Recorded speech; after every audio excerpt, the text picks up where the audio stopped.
idinku salaamay salaanta islaamka. Assalaamu calaykum waraxmatullaahi tacaala wabarakaatuhu.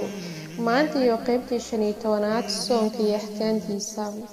Su'aalo badan ayaa la is weydiiyaa marka la gaaro soonka, waxaana su'aalahaas ka mid ah su'aal haweeney ayaa 3 maalmood iska daysay soonka cudurdaar la'aan ayayna afurtay iyadoo wahsi daraadii ugu tagtay soonkii. Muxuu noqonayaa xukunkeeda? Jawaab: haweeneydaasi waxay gashay dambi weyn iyadoo ku xadgudubtay xurmada Ramadaanka. Rabbi wuxuu yiri kuwii xaq rumeeyay, macnaha Allah iyo rasuulkiisa rumeeyay waxa la idinku waajibiyay in aad soontaan sidii loogu waajibay kuwii idinka horeeyay.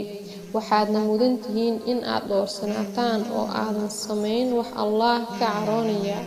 Suuratul Al-Baqara aayadda 183 ayaa inoo sheegaysaa haweeneydaasi waxaa ku waajibto in ay 3 beri soonto iyadoo gudaysa maalmihii ay afurtay. Haddii ay maalmahaas maalin ka mid ah ay afurto ama ay sameyso wax galmaa waxaa ku waajibtay in ay kafaaraduna waxa ay xoreyn hal qoor yacni hal adoon. haddii aan la heli karin waa in la soomaa 2 bilood oo isku xigta. haddii aan la awoodi karin waa in la quudiyaa 60 miskiin. halkii miskiinna waxaa la siinayaa nus saac oo bur ah ama timir ama bariis ama galey ama raashinkii markaas cunaan dadku ahlu beledka ah. Su'aal: odayda ah iyo haweeneyda ah iyo qofkii jiran oon daawo lahayn gidina aan wada soomi karin muxuu noqonayaa xukunkooda?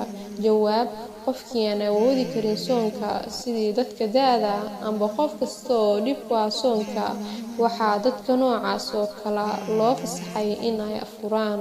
Allah wuxuu yiri Rabbana fama kalifo wixii awoodeeda ah mooyee.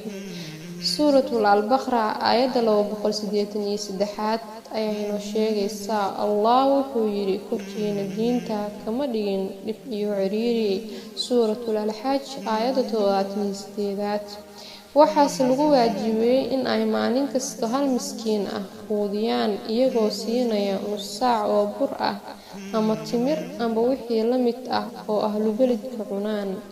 beri iyo qaybtii 16aad insha Allah.